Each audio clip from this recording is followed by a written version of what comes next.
Hi welcome back to my channel. ఈరోజు కథ పెళ్లి ప్రయాణం 24వ భాగాన్ని వినిద్దాం. బావా, ఈరోజు నాకు చాలా హ్యాపీగా ఉంది అంటుంది శశి తన ఒడిలో పడుకున్న ప్రణయ్ తల నిమురుతూ. ఎందుకో అంత హ్యాపీ అని అడుగుతాడు ప్రణయ్. ఎందుకో నీకు తెలుసు కదా బావా, మళ్ళీ అడుగుతావేంటి అంటుంది శశి చిరుకోపంగా. తెలుసు బంగారం, కానీ నీ నోటితో చెప్తే వినాలని ఉంది అంటాడు ప్రణయ్ నవ్వుతూ. చందు మారిపోయాడు బావా. నాతో ముందు మాట్లాడినప్పుడు ఎలా ఉన్నాడో ఈరోజు అలానే ఉన్నాడు. నీకు తెలుసా, ఫస్ట్ డే నుంచి అతని కేరింగ్ అంటే నాకు ఇష్టం. ఒక కూతురికి తండ్రి ఎలా కేర్ చేస్తారో అలా చేసేవాడు. కానీ మధ్యలో ఈ లవ్ అంటూ స్టార్ట్ చేశాడు. కానీ నా మీద కేరింగ్ మాత్రం మారలేదు. తర్వాత నీతో పెళ్ళి అనుకోగాని నేను నీకు అతని గురించి చెప్పాలనుకున్నాను, కానీ అప్పుడు కుదరలేదు. తర్వాత అసలు ఆ విషయం చెప్పడానికి మన మధ్యన ఏం బాలేదు. కనీసం అతను వచ్చాక చెప్పాలనుకుంటే ఈయనైనా టెన్షన్ వచ్చింది. అందుకే ఇంకా ఆ విషయం చెప్పలేదు అంటుంది శశి. నేను నిన్ను చాలా బాధ పెట్టాను కదా బంగారం అంటాడు ప్రణయ్. శశి ఒడిలో నుంచి లేచి కూర్చుంటూ, అయ్యో బావా, అలాంటిదేమీ లేదు అంటుంది శశి. లేదురా, చాలా బాధ పెట్టాను. ఏ ఆడపిల్లైనా పెళ్ళి అనగానే చాలా కలలు కంటుంది. నేను ఆ కలలన్నీ నీకు దూరం చేశాను. మనం ఒకరిలో ఒకరు కలవాల్సిన రోజున విడిపోదామని చెప్పి నీ మనసును ముక్కలు చేశాను. ఆ రోజు నువ్వు ఏడుస్తుంటే ప్రాణం పోయిందిరా. అసలు ఆ రోజు నా మీద నాకే కోపం వచ్చింది అంటాడు ప్రణయ్ బాధగా. శశి ప్రణయ్ని దగ్గరికి తీసుకుని గుండెలకి హత్తుకుంటూ అతని తల నిమురుతూ ఉంటుంది. బావా, ప్లీజ్ కామ్ డౌన్ బావా. ఇప్పుడు అదంతా మర్చిపో. మనం ఇప్పుడు హ్యాపీగా ఉన్నాం కదా, ఇంకా అన్నీ ఎందుకు అంటుంది శశి. ప్రణయ్ శశి చుట్టూ చేతులు వేసి తనని ఇంకా గట్టిగా హాక్ చేసుకుని, లేదురా, ఆ గిల్ట్ మాత్రం నాకు ఒక లైఫ్ లాంగ్ ఉండిపోతుంది. అసలు ఈ ప్రాజెక్ట్ నేను వాడికి ఇచ్చి ఉండకపోతే ఆ రోజు నేను అలా మాట్లాడేవాడిని కాదు కదా. నేను చేసిన మిస్టేక్ ఏంటి అంటే వాడిని నమ్మటం. కానీ ఇప్పుడు అసలు విషయం తెలిసింది. ఏంటి అంటే వాడి వెనకాల నైనా ఉందని. అసలు ముందు ఈ నైనా సంగతి చూడాలి అంటాడు ప్రణయ్ సీరియస్గా. నిజమే బావా, మొత్తం చేసింది ఆ నైనా. తన వల్ల నువ్వు మన పెళ్ళి కూడా ఎంజాయ్ చేయలేకపోయావు. కనీసం నన్ను మనస్ఫూర్తిగా యాక్సెప్ట్ చేయలేకపోయావు. దీనికంతటికీ కారణం ఆ నైనా. తనను మాత్రం అస్సలు వదలకూడదు బావా. ఎందుకు ఇలా చేస్తానా అని బాధపడేలా చేయాలి అంటుంది శశి కోపంగా.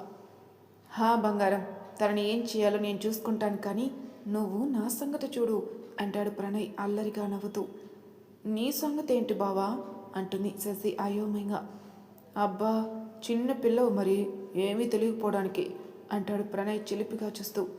ప్రణయ్ ఏమంటున్నాడు అర్థమై తనలో తాను నవ్వుకుంటూ, ఏమైంది బావా అంటుంది శశి అమాయకంగా మొహం పెట్టుకుని. శశి కావాలని అంటుందని అర్థమై తనని దగ్గర తీసుకుని, ఏంటో నీకు తెలీదా అంటాడు ప్రణయ్ హస్కీగా.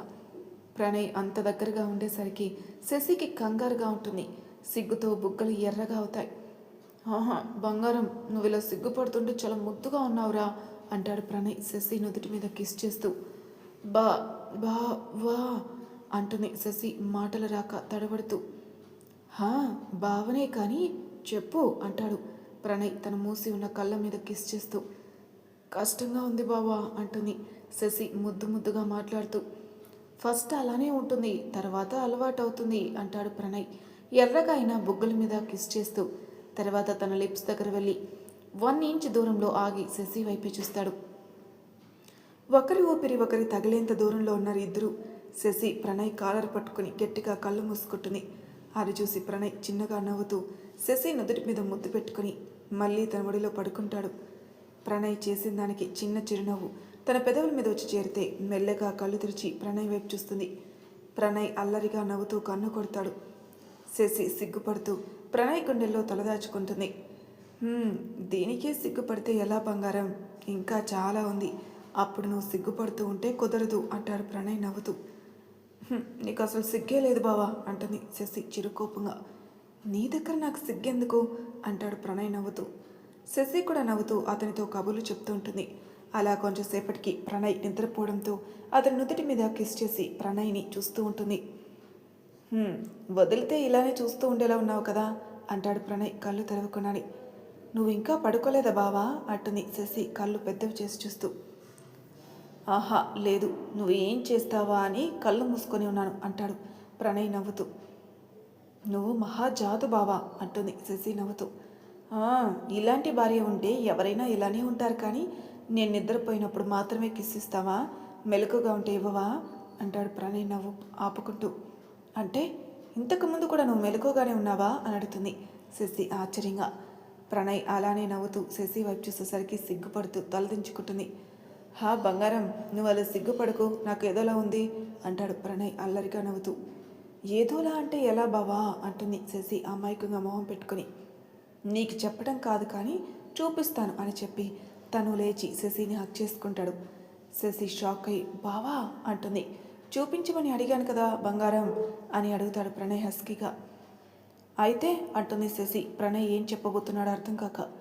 నీకు డైరెక్ట్ ప్రాక్టికల్స్ చూపిస్తేనే అర్థమవుతుంది బంగారం అంటాడు ప్రణయ్ శశి బుగ్గలు నిమురుతూ. బావా నాకు టెన్షన్గా ఉంది అంటుంది శశి బేలగా మొహం పెట్టుకుని. ఫస్ట్ టైం కదా బంగారం, అలానే ఉంటుంది, తర్వాత అలవాటు అవుతుంది అంటాడు ప్రణయ్ బుగ్గల మీద కిస్ చేస్తూ. బావా ప్లీజ్ అంటుంది శశి మాటలు రాక. ప్రణయ్ శశిని వదిలి తన నుదుటి మీద కిస్ చేసి నీకు ఇష్టం లేకుండా ఏమీ అవ్వదురా అంటాడు. శశి ప్రేమగా ప్రణయ్ని హక్ చేసుకుంటుంది. ఇప్పటికే లేట్ అయింది, పడుకో అంటాడు ప్రణయ్ శశి తలని నిమురుతూ. సారీ బావా అంటుంది శశి గిల్టీగా. మన మధ్యలో సారీలు ఎందుకులే కానీ పడుకో, రేపు మళ్ళీ ఆఫీస్ ఉంది కదా అని తను పడుకొని శశిని తన గుండెల మీద పడుకోబెట్టుకుని జో కొడుతూ తనని నిద్రపుచ్చుతూ ప్రణయ్ కూడా నిద్రలోకి జారుకుంటాడు. అన్నయ్య ఇప్పుడు నువ్వు హ్యాపీ కదా అంటుంది స్మిత చందు ఫేస్లో కనిపిస్తున్న ఆనందాన్ని చూసి. హా స్మిత, చాలా అంటే చాలా హ్యాపీగా ఉన్నాను. శశి నన్ను క్షమించింది, అంతకు మించిన ఆనందం మరొకటి లేదు నాకు అంటాడు చందు నవ్వుతూ. నేను కూడా చాలా హ్యాపీగా ఉన్నాను అన్నయ్య, మా అన్నయ్య మళ్ళీ తిరిగి నాకు పాత చందులా దొరికినందుకు అంటుంది స్మిత నవ్వుతూ. సారీ స్మిత, నిన్ను చాలా ఇబ్బంది పెట్టాను అంటాడు చందు గిల్టీగా ఫీల్ అవుతూ. అయ్యో అన్నయ్య, నువ్వు నాకు సారీ చెప్పడం ఏంటి? అయినా ఇందులో నీ తప్పు మాత్రం ఏముంది చెప్పు? నాతో పాటు నువ్వు కూడా బాధపడ్డావు కదా. అయినా అదంతా అయిపోయింది కదా అన్నయ్య, ఇంకా నువ్వు దాని గురించి ఆలోచించుకు. నువ్వు ఇప్పుడు నార్మల్గా ఉన్నావు, నాకు అది చాలు అంటుంది స్మిత. మీరు దొరకడం నా అదృష్టం బంగారం. అక్కడ శశి, ఇక్కడ నువ్వు నన్ను బాగా అర్థం చేసుకున్నారు. నిజంగా ఐ ఆమ్ వెరీ లక్కీ అంటాడు చందు. నేను కూడా లక్కీనే, నీలాంటి అన్నయ్య నాకు దొరికినందుకు అంటుంది స్మిత. చందు చిన్నగా నవ్వుతూ తన వైపే చూస్తాడు.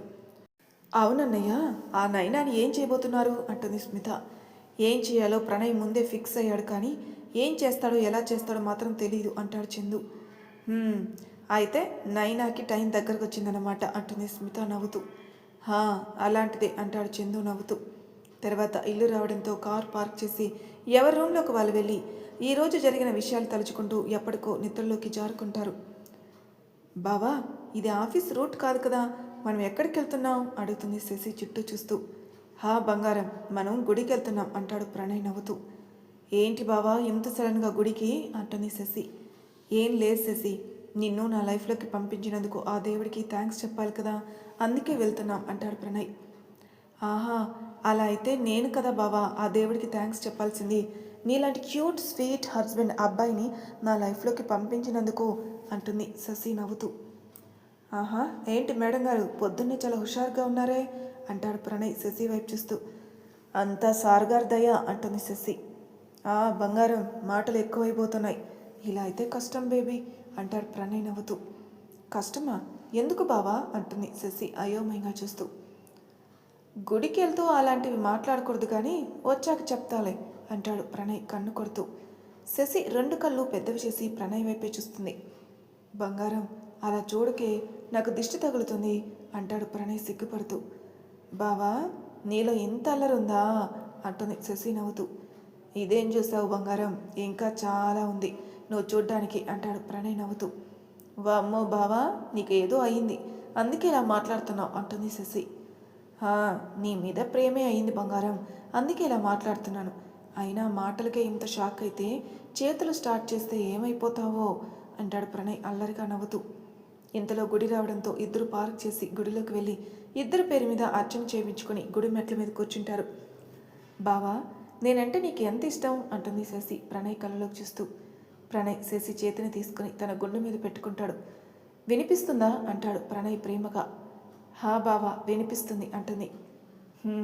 నువ్వు లేని మరుక్షణం అది ఆగిపోతుంది శశి, అంత ఇష్టం నువ్వంటే అంటాడు ప్రణయ్ శశి కళ్ళలోకి చూస్తూ. శశి కంగారుగా ప్రణయ్ నోటికి చెయ్యి అడ్డం పెడుతుంది. నిజం శశి, అది నీకోసమే కొట్టుకుంటుంది అంటాడు ప్రణయ్. శశి ప్రేమగా ప్రణయ్ వైపే చూస్తూ ముందుకు వంగి అతని నుదుటి మీద ముద్దు పెడుతుంది. తర్వాత ఇద్దరు కాసేపు అలా కూర్చుని మళ్ళీ కారులో స్టార్ట్ అవుతారు. కొంచెం దూరం వెళ్ళాక ప్రణయ్ సడన్గా కారు ఆపుతాడు. ఇదేంటి బావా ఇక్కడ కారు ఆపావు అని అడుగుతుంది శశి అయోమయంగా చూస్తూ. ప్రణయ్ నవ్వుతూ తన సీట్ బెల్ట్ తీసి శశి వైపు తిరుగుతాడు. శశి మాత్రం అలానే అయోమయంగా ప్రణయ్ వైపు చూస్తూ ఉంటుంది. ప్రణయ్ ముందుకు వంగి శశి సీట్ బెల్ట్ కూడా తీసి శశిని లిఫ్ట్ చేసి తన ఒడిలో కూర్చోబెట్టుకుంటాడు. శశి షాకింగ్గా ప్రణయ్ వైపు చూస్తుంది. ప్రణయ్ శశి బుగ్గలు నిమురుతుంటాడు. బావా ఏంటిది అంటుంది శశి కంగారుగా. ఇందాక అడిగావు కదా బంగారం, ఎందుకు కష్టమని చూపిద్దామని ఇలా అంటాడు ప్రణయ్. ఏం చూపిస్తావు బావా అంటుంది శశి. ప్రణయ్ నవ్వుతూ శశి నుదుటి మీద కిస్ చేస్తాడు. శశి సిగ్గుతో తలదించి ప్రణయ్ కాలర్ పట్టుకుంటుంది. ప్రణయ్ శశి తల ఎత్తి తన బుగ్గల మీద కిస్ చేస్తాడు. తన బుగ్గలు ఎర్రగా అయిపోయాయి. తర్వాత తన లిప్స్ మీద కిస్ చేస్తూ ఉంటాడు. శశి కూడా కళ్ళు మూసుకొని ఆ కిస్ని ఫీల్ అవుతూ ప్రణయ్ మెడ చుట్టూ చేతులు వేస్తుంది. శశి కూడా ఫీల్ అవ్వడంతో ప్రణయ్ హ్యాపీగా ఫీల్ అవుతాడు. కొంచెంసేపటికి శశికి ఊపిరి ఆడడం లేదని గమనించి మెల్లగా ఇద్దరు దూరం జరుగుతారు. ప్రణయ్ వెనకాల సీట్లో ఉన్న వాటర్ బాటిల్ తీసి శశికి అందిస్తాడు. శశి హాఫ్ బాటిల్ తాగేసి మిగిలినవి ప్రణయ్కి ఇస్తుంది. ప్రణయ్ ఆ వాటర్ తాగేసి శశి వైపే చూస్తాడు. తను సిగ్గుపడుతూ తలదించుకునింది. బంగారం, నువ్వు అలా సిగ్గుపడుకో, నాకు అసలు నిన్ను వదలాలని అనిపించట్లేదు అంటాడు ప్రణయ్ హస్కీగా. ప్రణయ్ అలా మాట్లాడుతుంటే శశి గుండె చాలా ఫాస్ట్గా కొట్టుకుంటుంది. తలదించి కళ్ళు మాత్రమే పైకెత్తి ప్రణయ్ వైపే చూస్తుంది. బంగారం, నువ్వు నన్ను ఇంకా రెచ్చగొడుతున్నావు, నాకు ఇప్పుడే నేను ఇంటికి తీసుకెళ్ళిపోవాలని ఉంది అంటాడు ప్రణయ్ శశి నడుం మీద చెయ్యి వేసి. ప్రణయ్ చెయ్యి వేయగానే శశి షాక్ అయి ప్రణయ్ వైపే చూస్తుంది. ప్రణయ్ కళ్ళు అల్లరిగా నవ్వుతూ ఉంటాయి. బావా అంటుంది శశి బిక్కమొహం పెట్టుకుని. బావని బంగారం అంటాడు ప్రణయ్ ముందుకు వస్తూ. బావా, ఆఫీస్కి టైం అవుతుంది అంటుంది శశి వెనక్కి జరుగుతూ. అయితే ఏం లేదులే, ఒక్కరోజుకి ఏమవ్వదులే, కానీ ముందు నా సంగతి చూడు బంగారం అంటాడు ప్రణయ్. శశి ముందుకొచ్చి ప్రణయ్ నుదుటి మీద ముద్దు పెట్టుకుని అతని హక్ చేసుకుంటుంది. ప్రణయ్ కూడా ఆమెని హత్తుకుని తన మెడవంపులో తలదాచుకుంటాడు. బావా, నన్ను ఎప్పుడు ఇలానే ప్రేమిస్తావా అంటుంది శశి ప్రణయ్కి దూరంగా జరిగి. ఇలానే ప్రేమించడం కష్టం బంగారం అంటాడు ప్రణయ్ శశిని చూస్తూ. ప్రణయ్ చెప్పిన మాటకి శశి కళ్ళలో నీళ్లు తిరుగుతాయి. రే అర్జున్, నాకు ఒక డౌట్ రా అంటుంది యాపిల్ ఏదో ఆలోచిస్తున్నట్టు మొహం పెట్టుకుని. అబ్బా, ఎంత రెస్పెక్టే నేనంటే అంటాడు అర్జున్ వెటకారంగా. నేను ఇది ఇవ్వటమే ఎక్కువలే కానీ ముందు నేను అడిగిన దానికి సమాధానం చెప్పరా అంటుంది యాపిల్ యాటిట్యూడ్ లుక్ ఇస్తూ. అబ్బా సర్లే చెప్పు ఏంటో అంటాడు అర్జున్. ఏం లేదు అర్జున్, మొన్న నేను ఆ నూనె డబ్బాకి చాలా తక్కువ కోటింగ్ ఇచ్చాను కదా, ఇంకా ఎక్కువ ఇస్తే బాగుండేది కదా అంటుంది యాపిల్. నీకు తక్కువ అనిపిస్తుందా బంగారం, కానీ తనకు అదే ఎక్కువ, మొహం మీద తప్ప అన్ని ప్లేసెస్ కవర్ చేసేసావు కదా అంటాడు అర్జున్ నవ్వుతూ. నిజమే అర్జున్, ఆ మొహం మామూలుగానే చూడలేం, మళ్ళీ ఇలా దెబ్బలు తగిలితే ఇంకా చండాలంగా ఉంటుంది అని కొట్టలేదు అంటుంది యాపిల్ నవ్వుతూ. మొత్తానికి ఉండాల్సిన దానివే నువ్వు మాత్రం అక్కడ నీ ఫ్రెండ్ బాధపడిందని నువ్వు ఆ అమ్మాయిని బాధ పెట్టావు కదా అంటాడు అర్జున్. బేబీ, లేకపోతే ఆ డొక్కు మొహానికి మా ప్రణయ్ కావాలంట, అసలు తన మొహం ఎప్పుడైనా అద్దంలో చూసుకుందా అంటుంది యాపిల్ మొహం ఒకలా పెట్టుకుని. తనకేంటి బాగానే ఉంటుంది కదా అంటాడు అర్జున్ ఏదో ఆలోచిస్తూ. కానీ అక్కడ అప్పటికే యాపిల్ ఫేస్లో ఎక్స్ప్రెషన్ మారడం అర్జున్ గమనించలేదు. రే అన్నయ్య, నువ్వు ఇప్పుడు హ్యాపీగా ఉన్నావు కదా అంటుంది స్మిత ఆఫీస్కి రెడీ అవుతున్న చందు వైపు చూస్తూ. బంగారం, నేను చాలా హ్యాపీగా ఉన్నాను అంటాడు చందు. ఎందుకుండవు, నీ ఫ్రెండ్ మళ్ళీ నీ దగ్గరికి వచ్చేసింది కదా, ఆ మాత్రం లేకపోతే ఎలా చెప్పు అంటుంది స్మిత నవ్వుతూ. నిజంగా చాలా హ్యాపీగా ఉంది, అసలు నేను మళ్ళీ ఇలాంటి రోజు వస్తుంది అనుకోలేదు అంటాడు చందు. నిజంగా అన్నయ్య, నువ్వు మళ్ళీ ఇలా నార్మల్ అవుతావని నేను కూడా అనుకోలేదు అంటుంది స్మిత. సారీరా, నిన్ను బాగా బాధ పెట్టాను కదా అంటాడు చందు స్మిత వైపే చూస్తూ. జరిగిపోయినవి వదిలే అన్నయ్య, ఇప్పుడు నువ్వు నార్మల్ అయ్యావు కదా, అది చాలు నాకు అంటుంది స్మిత నవ్వుతూ.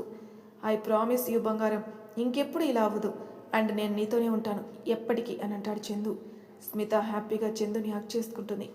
ఇంతలో చందు ఫోన్ రింగ్ అవడంతో తీసి చూస్తాడు. అది నైనా నుంచి అవడంతో లిఫ్ట్ చేసి ఆమె చెప్పేది విని విని షాక్ అయిపోతాడు.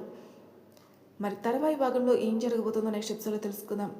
అంతవరకు నా ఛానల్ సబ్స్క్రైబ్ చేయని వాళ్ళు ప్లీజ్ సబ్స్క్రైబ్ చేసుకోండి, లైక్ చేసి షేర్ చేయండి, మీ అభిప్రాయాలు నా కామెంట్ రూపంలో తెలియజేయండి. Thank you for listening.